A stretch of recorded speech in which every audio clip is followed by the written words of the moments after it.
صلی اللہ علیہ حبیب محمد وعلی آلہ وصحبہ وسلم۔ آیات مبارکہ نمبر 183 اور 84 کی تفسیر سفیان۔ اے وہ لوگوں جو انوار حضوری کا مشاہدہ کر کے رب تعالیٰ کے امن میں آ چکے، رب تعالیٰ کے انوار و تجلیات کا مشاہدہ کر کے رب تعالیٰ کے امن میں آ چکے، تم پر جسمانی، قلبی، سری، روحانی روزہ فرض کیا گیا ہے۔ جس طرح کہ آپ سنتے ہیں نا، جس طرح ظاہری اعضاء کا روزہ ہے، اس طرح باطنی اعضاء کا بھی روزہ ہے۔ دل پر کنٹرول ہو، مثلا بندہ روزے کا مطلب یہ تو نہیں کہ اوپر روزہ ہو، دل میں طرح طرح کے خیال گندے سوچتا رہے، گندی سوچ رکھے، اس طرح اوپر روزہ ہو، زبان سے گندیاں گالیاں غیبت گلے، جس طرح ظاہری روزہ ہے اس طرح باطنی بھی روزہ ہے۔ جسمانی روزہ یہ ہے کہ روزے دار کا ہر عضو گناہوں سے محفوظ رہے، یعنی ہاتھ اٹھے تو نیکی کی طرف، پاؤں اٹھے نیکی کی طرف، اچھا آنکھ حرام چیز نہ دیکھے، کان جھوٹ، غیبت و بد کلامی، باجے کی آوازیں نہ سنے، زبان بری باتوں سے بچے وغیرہ۔ قلبی روزہ یہ ہے کہ وہ برے خیالات سے محفوظ رہے، وہی بات، ٹھیک ہے جناب۔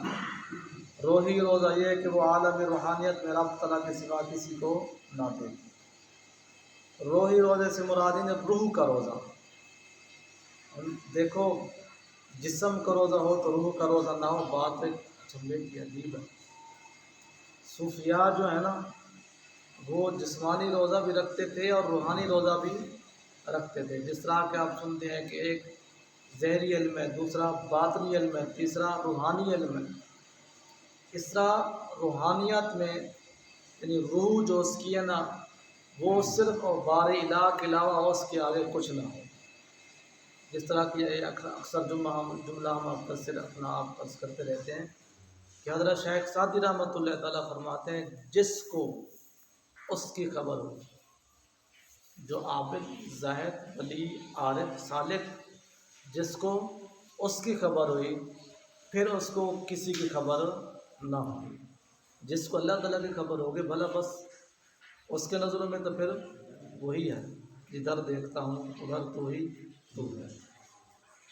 سری ایک ہے جسمانی، دوسرا ہے قلبی، تیسرا ہے سری، چوتھا ہے روحانی، ٹھیک ہے جناب۔ قلبی روزہ یہ ہے کہ یعنی دل کا روزہ یہ ہے کہ بندے کو برے خیالات سے محفوظ رہے۔ روحی روزہ یہ ہے کہ وہ عالم روحانیت میں رب تعالیٰ کے سوا کسی کو نہ دیکھے۔ سری روزہ یہ ہے کہ اپنے کو غیر اللہ سے بچائے، اس کے لیے ہر جو ہے نا طرف سمت ذات خدا ہو، جو ان مفطرات سے بچا رہا وہ حقیقی روزہ دار ہے، مفطرات سے۔ اچھا شرعی روزہ تجلی آفتاب دیکھ کر شروع ہوتا ہے، ہم صبح صادق کی دیکھ کر روزہ شروع کرتے ہیں نا، شرعی روزہ ظاہری، اور طریقی رات دیکھ کر ختم، جو ہی سورج غروب ہوا ہمارا روزہ ختم ہوا۔ مگر طریقت کے روزے کی ابتدا تجلی جلال پر، اللہ اکبر، طریقت کے روزے کی ابتدا تجلی جلال پر، یعنی جس کو میرے رب تعالیٰ کا درشن ہو جاتا ہے تو اس کو بھوک تاس ترے سب کچھ ختم ہو جاتا ہے۔ جو اس کے محبت اور اس کے انوار و تجلیات میں حضرت صابر پیر رحمۃ اللہ تعالیٰ کے بارے میں نہیں فرماتے کہ آپ ایک شاخ پکڑ کر 12 سال گزار دیں، ٹھیک ہے جناب۔ اور انتہا مشاہدہ جمال پر ہے، جب یہ دیکھ لیتا ہے یا یوں سمجھیں جب سائنسدان کسی کی کھوج لگاتے ہیں نا، لگے رہتے ہیں جب تک اس کا مشاہدہ رزلٹ نہیں نکالتے تب تک وہ اسی چیز کو بند نہیں کرتے۔ اللہ والے ہیں وہ بھی ایسے ہی، اس کی معرفت اور اس کی تجلیات کو پانے کے لیے روزے، عبادت، ریاضت جب اس کو مشاہدہ لے لیتے ہیں تب تک اپنی منزلیں جاری رکھتے ہیں۔ مشاہدہ جب آتا ہے تو حضور سلطان بہو صاحب رحمۃ اللہ تعالیٰ جو آپ کا جملہ عرض کرتے رہے تو آپ فرماتے ہیں ہم نے ازل سے وضو کیا تھا، یہ جملہ جب کسی دنیا دار کو سنائے تو وہ پریشان ہو گئے، وہ کہے گا بھیا ازل سے وضو کیا ہوا ہے، اب تک وہ وضو سے اسی وضو میں ہے۔ سیدھی سی بات ہے، جس کا اور ایک بندہ کہتا ہے کہ میں یار 24 گھنٹے عبادت اور ریاضت میں ہوں، کہ دوسرا کہتا ہے یار یہ کیسے جو ہے نا، یہ تو ظاہراً میرے سامنے کھا بھی رہا ہے، پی بھی رہا ہے، سو بھی رہا ہے، جاگ بھی رہا ہے۔ تو اگر وہ بندہ جو ظاہراً اس کے سامنے سب کچھ کر رہا ہے، اگر اس کا ہر معاملہ شریعت مصطفیٰ صلی اللہ علیہ وسلم کے مطابق ہے، اٹھنا بیٹھنا کھانا پینا بولنا چالنا لین دین، تو صاف ظاہر ہے وہ تو 24 گھنٹے ذکر عبادت ریاضت میں ہے۔ تو جو بندہ صرف آ کے نماز پڑھے، باقی اس کا نبی پاک صلی اللہ علیہ وسلم کی شریعت پاک سے کوئی تعلق نہیں ہے۔ شریعت تو ہر چیز کی رہنمائی کے لیے آئی ہے۔ شریعت تو کہتے ہیں کہ مسجد پاک سے نکلو تو اس طریقے سے نکلو، گھر جاؤ تو اس طریقے سے جاؤ، ان ہو تو اس طریقے سے ہو، بولو تو اس طریقے سے بولو، سوو تو اس طریقے سے سوو، جاگو تو اس طریقے سے جاگو۔ شریعت تو ایک ایک چیز کی رہنمائی کر رہی ہے۔ بارکیف شریعت میں رمضان شریف کا چاند دے کر روزہ شروع کرو اور عید کا چاند دے کر، جیسا کہ حدیث مبارکہ میں ہے، صوموا لرؤیتہ وافطروا لرؤیتہ۔ اہل طریقت فرماتے ہیں کہ رب تعالیٰ کا جمال دیکھ کر روزہ شروع کرو، ٹھیک ہے جناب، اور جمال ہی دیکھ کر افطار کرو۔ ہم سورج طلوع دیکھ کر شروع کرتے ہیں، غروب دیکھ کر ختم کرتے ہیں، تو جو اس کے ہیں اس کے جمال سے ابتدا کرتے ہیں، جمال سے انتہا کرتے ہیں۔ عوام کے روزے حلق کے ہیں، یعنی حلق کے نیچے کوئی چیز نہیں جاتی، نہ صرف کھانا پینا وغیرہ۔ خاص کے دل کے جو خاص ہستی ہے نا، وہ زہری اعضاء کے ساتھ ساتھ دل کا روزہ بھی رکھتے ہیں، اور خاص الخواص کے روزے قلب اور قالب دونوں کے ہیں، وہ دل کے بھی روزے دار ہوتے ہیں اور جسم کے بھی روزے دار۔ علیکم میں دونوں ہی سے خطاب ہے، علیکم یہ جمع کا صیغہ ہے، جمع ہمیشہ 2 سے اوپر کے بولی جاتی ہے، اس کی کوئی انتہا نہیں ہوتی، یعنی 2 سے اوپر 3 4 5 لاکھ کروڑ ارباں خرباں جمع میں سب آ جاتے ہیں۔ علیکم کتنا صوفیاء کے بریک نکات ہیں، وہ کہہ رہے ہیں کہ علیکم اللہ تعالیٰ روح سے بھی مخاطب ہے، جسم سے بھی مخاطب ہے، اور دل سے بھی مخاطب ہے۔ یوں سمجھیں کہ وجود کے ہر اعضاء سے، یوں سمجھیں کہ وجود کا ہر اعضاء اپنے آپ کو اس قول فرمان ہے، اپنے رب تعالیٰ کے حکم میں اپنے آپ کو جو ہے نا امر میں تمین میں لے رہا ہے۔ آنکھ سمجھ رہی ہے مجھے آرڈر مل رہا ہے، کان سمجھ رہا ہے مجھے آرڈر مل رہا ہے، دل سمجھ رہا ہے مجھے آرڈر مل رہا ہے، ہر ایک نے اس کا آرڈر کو سمجھ کر سن کر اس پر عمل کر رہے ہیں۔ یہ روزے تم پر ہی فرض نہیں ہے بلکہ تم سے پہلے تمہاری روح اور جسم دونوں روزے دار تھے۔ صاحب نے جب ہمارا جسم اس مادی دنیا آنے سے پہلے گناہ میں نہیں تھا نا، روح ہماری جو اس ٹائم تک ہم کتنے لوگوں کے گلے شکوے باتیں گھاٹے وعدے ٹھیک ہے برائیں سن چکے ہیں، روح یعنی ایک قسم کی وہ اب میلی ہو چکی ہے نا۔ کیا جب روح عالم ارواح میں تھی تب یہ اس میں گناہ تھے؟ تب تو پاکیزہ صاف شفاف تھی، گو کہ اب بھی پاکیزہ ہے لیکن گناہوں کی وجہ سے میلی تو ہو چکی ہے۔ تم اس پر عمل کرو تاکہ اغیار سے بچ کر دربار یار کی حاضری کے قابل ہو جاؤ۔ یہ اس آیات مبارکہ کی سیرت صوفیانہ تھی۔ اگلی آیات مبارکہ 83 کی، یہ ہے جناب اعمال درخت ہیں اور جزا ان کی پھل ہے، یعنی جزا پھل ہے، ہر اعمال جب ہم کرتے ہیں اس کی جزا ملنی ہے نا۔ اچھا دنیاوی درخت عام طور پر بڑے ہوتے ہیں، دیکھ لیں چاروں طرف، اور پھل چھوٹے۔ درخت آم کا درخت دیکھیں کتنا بڑا ہوتا ہے، پھل اتنا ہوتا ہے، جامن کا دیکھیں کتنا بڑا ہوتا ہے، جامن اتنا ہوتا ہے، ٹھیک ہے جناب۔ مگر دینی جو درخت ہے نا، دینی درخت یعنی اعمال تھوڑے مگر ان کے پھل بہت بڑے۔ آپ سنتے نہیں کہ فلاں ایک نیکی کا درجہ 10 کے برابر، کل قیامت والے دن لوگوں کے صدقات خیرات نیکیوں پہاڑوں جیسے، اور زہرا اس بندے نے ایک مرتبہ سبحان اللہ کہا ہے تو اللہ تعالیٰ نے اس کو جنت میں اس کا درخت لگا دیا ہے۔ زہرا گو کہ سبحان اللہ بہت عظیم کلمہ ہے، ادا کرنے میں تو مختصر ہے۔ جب نماز کو دیکھ لیں، 5 منٹ کی نماز ہوتی ہے، 10 منٹ کی نماز ہوتی ہے، قسم مختصر عمل ہے، وہاں اس کا جو بینیفٹ ملے گا سبحان اللہ۔ مگر ان کے پھل بہت بڑے ہیں، اس لیے یہاں فرمایا گیا کہ تم پر تھوڑی سی مدت کے روزے فرض ہیں۔ کیا بات ہے، تم پر تھوڑی سی مدت کے روزے فرض ہیں، مگر ان کے پھل جو ہے نا وہ دائمی ہیں۔ یہاں تو موسمی پھل 2 مہینے 3 مہینے رہتے ہیں، ان درختوں کے پھل یعنی اعمال کے پھل جو ہے نا وہ ایسے لگیں گے کہ بس پھر ابد الآباد تک ختم بھی نہیں ہوں گے۔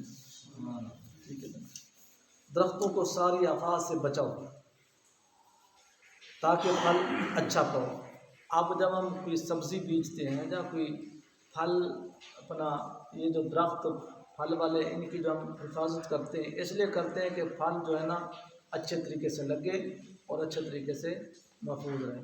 تو سیدھی سی بات ہے، جب ہم اعمال کر رہے ہیں، اعمال کرتے جائیں، اعمال کی حفاظت نہ کریں تو پھر ہمارے کرنے کا کوئی فائدہ تو نہیں ہے۔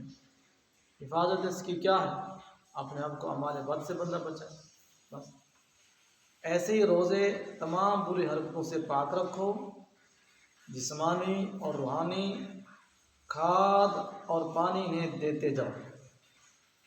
ٹھیک ہے جناب، جسمانی روحانی کھاد اور پانی دیتے جاؤ۔ اپنے آپ کو گناہوں سے، لغویات سے، بکواسات سے، حرام سے، نافرمانیوں سے ان کو محفوظ رکھو۔ دیکھیں نا، ایک بندہ آتا ہے جس طرح بارش ہو رہی ہے، ٹھیک ہے نا جناب، تو وہ بندہ بارش میں آیا، کپڑے بھی اس کے گلے ہوئے، سردی بھی اس نے برداشت کی اور نیند بھی اس نے قربان کی، اندھارے میں آیا، درونی گلیوں سے آیا، مطلب وہ بڑی مشکل سے آیا نماز پڑھنے۔ اب نماز پڑھتے جا کے باہر غیبت شروع کر دی، گلے شروع کر دیے، جھوٹ شروع کر دیا، تو جو ہے نا اگر دکاندار ہے تو ناپ تول میں کمی، تو اس کا مطلب پھر اس نے نماز کو ضائع کر دیا۔ اب تو یہ کہ نماز جب ہم نے پڑھی ہے تو اس کی حفاظت کریں گے نا سر، حفاظت کریں گے تو پھر اس کا پھل ملے گا، نہیں حفاظت کریں گے تو پھر کچھ بھی نہیں۔ مگر جو تم میں سے مرض نفسانی میں مبتلا ہو یا سرائے دنیا میں مسافرانہ زندگی گزارنے کی وجہ سے اس کا کبھی پورا اہتمام نہ کر سکے تو مایوس ہو کر چھوڑ نہ دے۔ مرض نفسانی مطلب بندہ، دیکھو کئی لوگ آ کے سوال کرتے ہیں، یار ہم نماز پڑھتے ہیں لیکن ہمیں وصف سے خیالات بہت آتے ہیں۔ جب بعض اوقات ہم نماز پڑھ رہے ہوتے ہیں، نماز پڑھتے پڑھتے دل نہیں کرتا تھا بعض اوقات نماز پڑھنے کا، یہ کیا کیفیت ہو جاتی ہے؟ شیطان ان پر حملہ ہوتا ہے، ایک بات۔ دوسری بات یہ ہے کہ اس دنیا جو ہم ایک مسافرانہ طور پر گزار رہے ہیں، مسافر کے پاس کیونکہ مضبوط قلعہ نہیں ہوتا، قلعہ، مسافر کے بعد کوئی مضبوط مکان، بلڈنگ، کوٹھی نہیں ہوتی، مسافر کے بعد کوئی پیدل سواری نہیں ہوتی، تو وہ مطلب ہے ہر چیز کو ایک عارضی جو اس نے ایک مضبوط والی چیز لینی ہوتی ہے، سفر کی وجہ سے اس کے پاس عارضی ہو جاتی ہے۔ ایسی اگر مطلب ہے ہم اپنی زندگی مسافرانہ کے طور پر جو گزار رہے ہیں، کوشش کر رہے ہیں کہ ہمارے اعمال مضبوط ہوں، پختہ ہوں، محفوظ ہوں، لیکن پھر بھی مسافر کی وجہ سے ہمارے معاملات کمزور ہیں، جب پھر ہمارے اوپر شیطان نفس کے حملے غالب ہیں تو ہم اپنی اس معاملے کو چھوڑیں نہ، مایوس نہ ہوں، نا امید نہ ہوں، ٹھیک ہے جناب، بلکہ جیسے ممکن ہو ادا کریں، ایک نہ ایک دن وہ ذات سنبھال لے گا۔ بندہ جب چل پڑتا ہے نا جناب، تو حدیث مبارکہ میں آتا ہے جب بندہ دعا مانگتا ہے تو اللہ تعالیٰ اس کی دعا کو قبول نہیں فرماتا۔ بندہ پھر نا امید ہو کر نہیں ہوتا بلکہ پھر با امید ہو کر پھر مانگتا ہے، پھر بھی اللہ تعالیٰ قبول نہیں فرماتا۔ پھر بندہ آتا ہے تو مالک عرض و سما فرماتا ہے، یا ملائکۃ قد استحییت یا ملائکۃ عبدی ولیس لہ غیر، اے ملائکہ گواہ ہو جاؤ مجھے حیا آتی ہے بندے سے، کیونکہ اس کا میرے بغیر اب کوئی نہیں۔ دیکھو نا، اس نے پہلی دفعہ کچھ نہ بنا، دوسری دفعہ آیا کچھ نہ بنا، جب تیسری دفعہ آیا تو بن نہیں کیا جانا، ٹھیک ہے جناب، اور آئندہ اس کے بدلے کی کوشش کرے، اس کو بدل لیں، یا یوں سمجھے کہ ایک نہ ایک دن میری قسمت جاگے پڑے گی، جس طرح شعر ہے نا، در نبی پر پڑھا نہ ہوگا، پڑے ہی رہنے سے کام ہوگا، کبھی تو قسمت کھلے گی میری، کبھی تو میرا سلام ہوگا، ٹھیک ہے جناب۔ اور جو ایسے روزے کی طاقت نہ رکھیں وہ کچھ فدیہ بھی ادا کر دیا کریں، اتنے کمال والے روزے تھے. اس کا فدیہ توبہ، ترلا، عاجزی، انکساری، اعمال صالحہ. مگر صحیح روزہ ہی بہتر ہے جو اللہ تعالیٰ کے ولی رکھ کر گئے. تو روزہ اللہ تعالیٰ کے ولی ہمیشہ دو چیزیں اپناتے تھے. روزہ ایک ایسی لاجواب عبادت ہے، ایسی لاجواب عبادت ہے. اکثر جو بھی ولی ولایت کی سیڑھی میں قدم رکھتے ہیں نا، کوئی عام انسانوں میں ہو یا خاص انسانوں میں ہو، وہ ریاضت کے ساتھ ساتھ روزہ رکھتے تھے. ریاضت یعنی ساری ساری رات جاگتے، دن کو حضور سے پاک نہیں فرماتے. ہم نے 1 سال پورا پانی پر گزارا کیا، کھایا کچھ نہیں. 1 سال کچھ کھاتے رہے، پیا کچھ نہیں. 1 سال ایسا آیا، فرماتے ہیں نہ ہی میں نے کچھ کھایا نہ ہی میں نے کچھ پیا. آپ کہیں گے بات بڑی عجیب سی ہے کہ یہ کیسے ہو سکتا ہے؟ سیدھی سی بات ہے اس کی، ہم آپ کو 20 مثالیں دینے کے لیے تیار ہیں. 20 مثالیں اسی روزے میں دیکھ لیں. ہم ایک رب تعالیٰ کا حکم من کرنا 12-14 گھنٹے گزار لیتے ہیں نا جی. تو جن پاک ہستیوں کو ان کی معرفت ملے، جب مل چکی ہو، تو ایسے بھی اور ایک معتبر دلیل سے آپ کو عرض کر دیتے ہیں. نبی پاک صلی اللہ علیہ وسلم اس کی ذات پاک فرماتے ہیں، جب آپ فاقہ کرتے نا، 2 3 4 دن کے روزے رکھتے اکٹھے، تو صحابہ نے بھی اس طرح شروع کر دی. تو جب صحابہ نے 2 دن 3 دن روزہ رکھتے تو صحابہ نے بھی ڈھال. تو نبی پاک صلی اللہ علیہ وسلم نے دیکھا ہاں صحابہ کی پوزیشن کچھ اور ہوگی. ہم نے فرمایا صحابہ کیا ہو گیا یا رسول اللہ، میں آپ کو دیکھا روزے رکھتے، ہم نے بھی شروع کر دی. آپ نے فرمایا لست جو مثل، تم میری مثل نہیں ہو سکتے. میرا رب مجھے کھلاتا بھی ہے پلاتا بھی ہے. حدیث بخاری مسلم شریف ہے. تو بات تو سمجھنے والے وہی آ جاتے ہیں. جب بندہ اس کا ہو جاتا ہے تو جب وہ فرماتے میں اس کے ہاتھ پاؤں بن جاتا ہوں، تو بات وہی سمجھ آ جاتی ہے.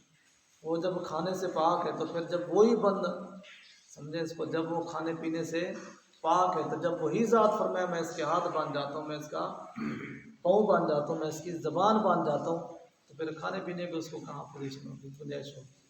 تو بات کرنے کا مطلب یہ ہے، وہ بہت بڑی بریکی باتیں ہیں، لوگ بھی یہ سمجھنے والے ہیں.